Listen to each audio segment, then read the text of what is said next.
Vitamin D complex. Hindi mo nga ito ate, ano? Sige. Ah.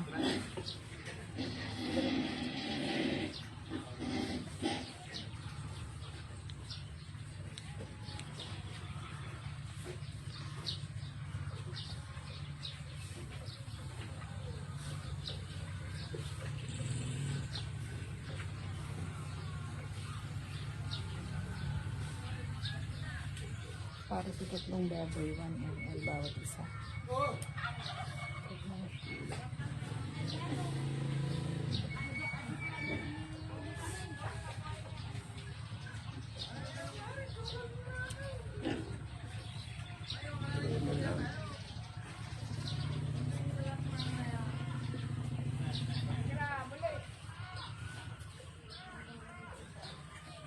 Sakto. Magkaroon ng konti, walang problema.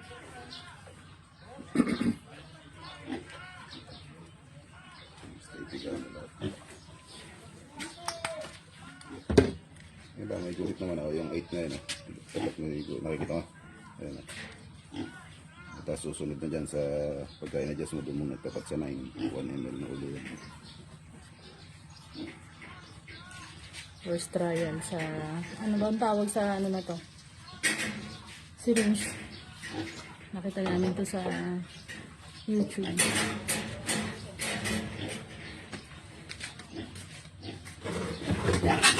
Hindi ko, ay, Adam. Yan na yun. Hindi pala nakikita sa ano.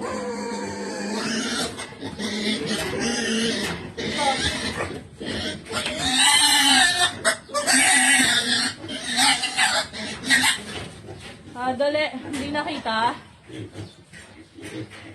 Ayos walang kahirap-hirap Talaga ang CSN na.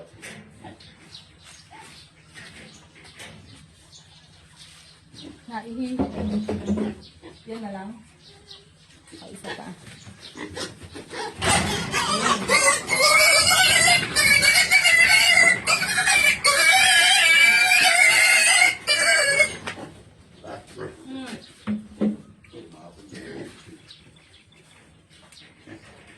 Hintayin mo muna siyang kumalma bago mo isang. Kasi nakapon. Parang may nag-leak. Pero meron din pumasok.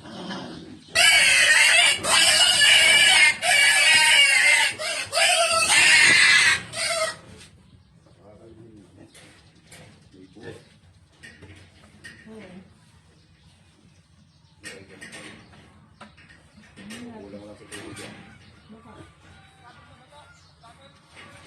Hemorrhoid.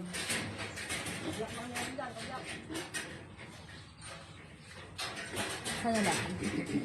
Yopay, halika rito. Kulang sa tubig.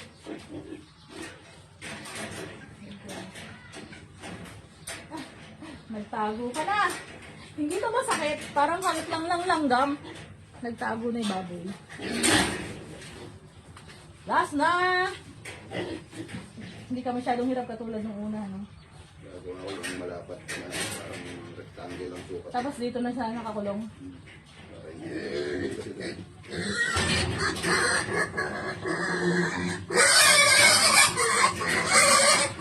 Nandito yung dalawa pa. Lang yan.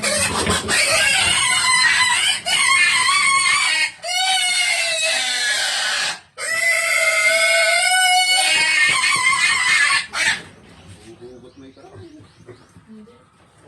Hindi, sakto na. Pag sinaksak mo, diretso piga ka na. Automatic na magpapukan mo. Hindi tumapon. Hindi tumapon. Tapos.